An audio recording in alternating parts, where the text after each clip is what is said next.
Sorry, got cut off. Okay, let's get back to it. Um, all right, so in this position, so I'm attacking both the bishop and or the pawn and the knight. So he has to defend with like f6. It's probably his best move here. I take, he takes my knight. Um, and this is pretty good for me. White's definitely slightly better here. So that's what happens if you were to play bishop g6. So anyway, he goes e6, which is pretty much just as bad, just for positional reasons. So he takes, and then I go knight e4, which is the move that the engine suggests, so that's cool. Queen c7, and then I did a pawn sacrifice here. So the interesting thing is, computers aren't necessarily the best at evaluating compensation for a pawn. So oftentimes, there's gambits where, theoretical gambits where the computer just continues to say you're just down a full pawn, just as like -1, even though there's compensation and it's a thing people play. Usually they're less sound gambits, but there are gambits out there. So anyway, I decided to sacrifice this pawn here instead of going like pawn f4. Like, pawn f4 would have been a perfectly good move here as well. But I don't know. I like to play. I like to give up pawns, open up lines. Just it's more interesting. And also, it's not like I'm playing a grandmaster, So this kid's rated 1975. He's almost an expert, so he's almost over 2000. So he's probably pretty good, but he also played pawn e6 earlier. So, he might not play this perfectly. And I think I definitely have compensation for the pawn. So, and then I go queen f3. Pawn f5. So he has to stop checkmate. At this point, I think originally my plan was to go like knight g5, threatening like rook e1 and doing something with that pawn.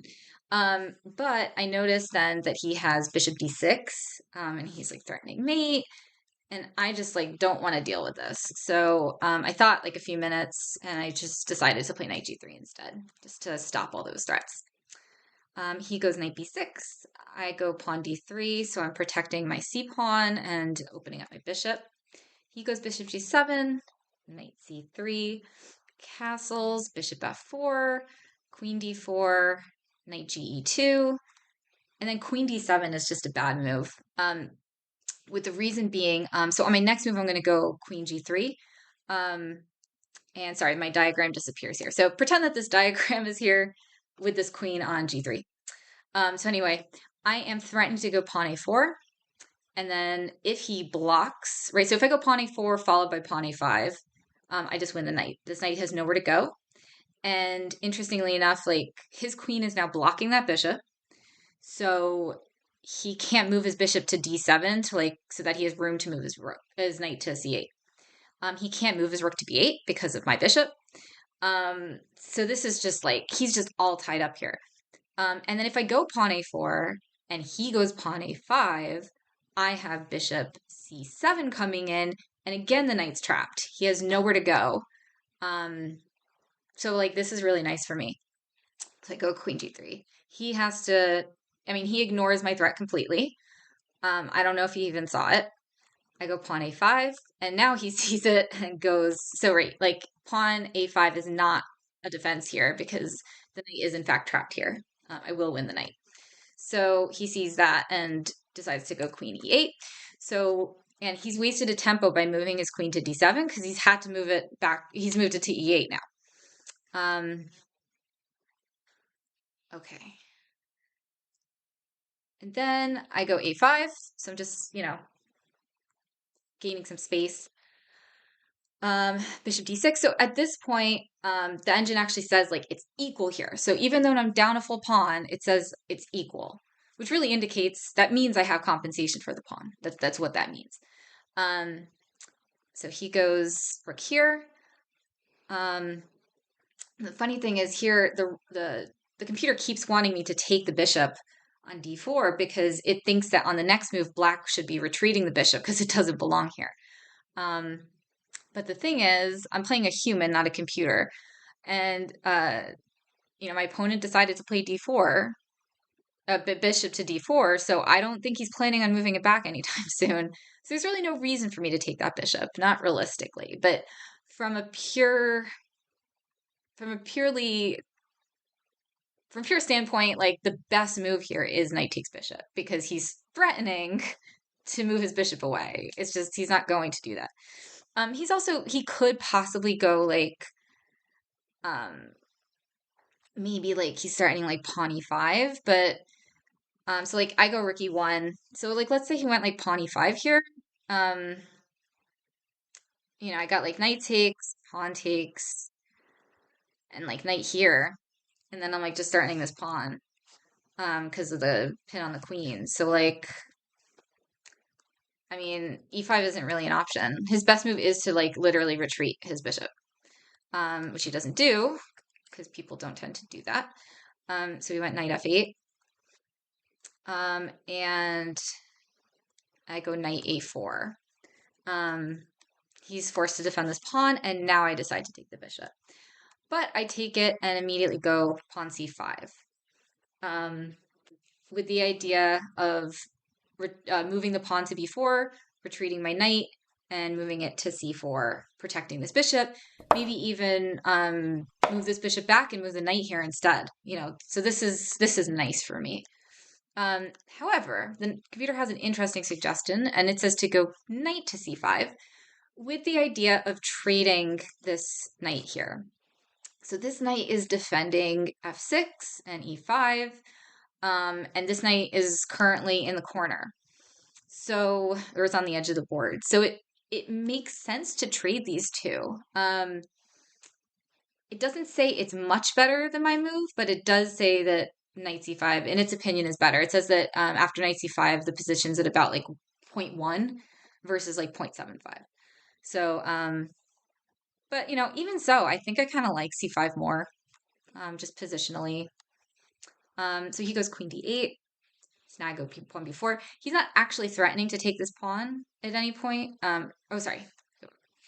When he goes queen d8, it looks like he might be threatening the a5 pawn, but he's not because of, like, if he were to take here, so let's say I go, yeah, just anywhere, so I go there.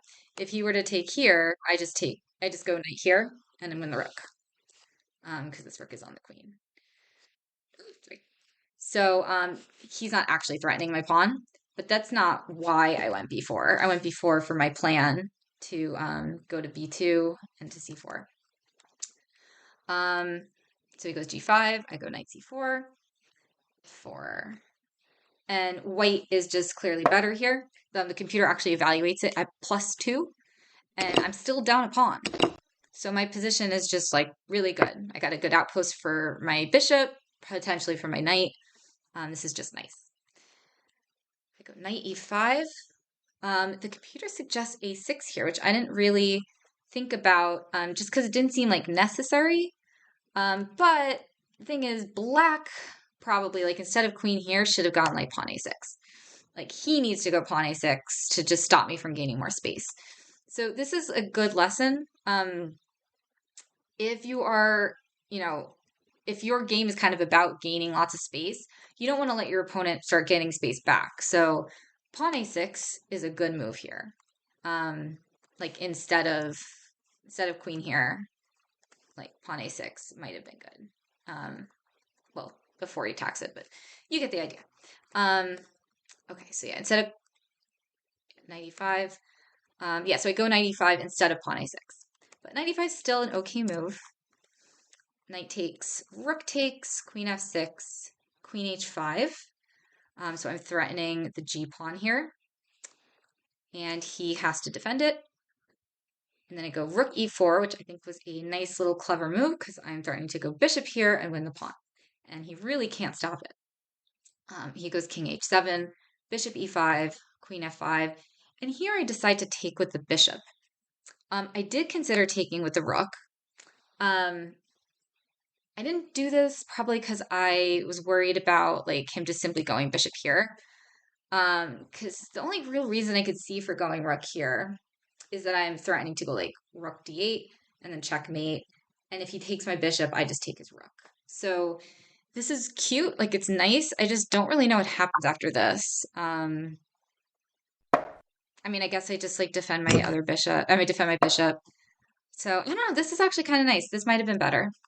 But I took with the bishop, which still turned out okay.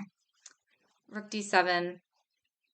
I'm now, the typo here. I'm now up by 3.75. So, and again, I'm not up any material here. We are now even in material. I did win my pawn back, but the position is so good. I'm up by the equivalent of a whole piece, right? Because his rook is just sitting here. His bishop's just sitting here. They're not doing anything. Now at this point, I go queen e8, and I have 20 minutes left, and he has 7 minutes left after he goes rook d5. So rook f7 might have been a little better because he's at least like he has another piece here to defend his king, so he probably should have done that. Anyway, so I thought another 5 minutes at this point, so I went rook e1. So now I'm down to 15 minutes. He goes pawn a6.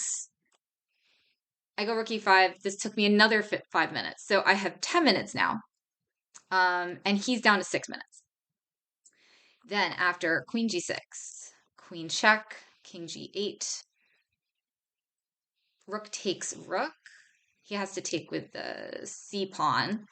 Otherwise, he's just opening up this rook. Like, that's not going to work. So he takes with the c pawn, queen d8, and I'm just like completely winning here. There's gotta be a checkmate somewhere, or at least a force of like winning some material or just getting down to a winning endgame. But I have, how much time do I have here? Let me check my score sheet. Hold on a second.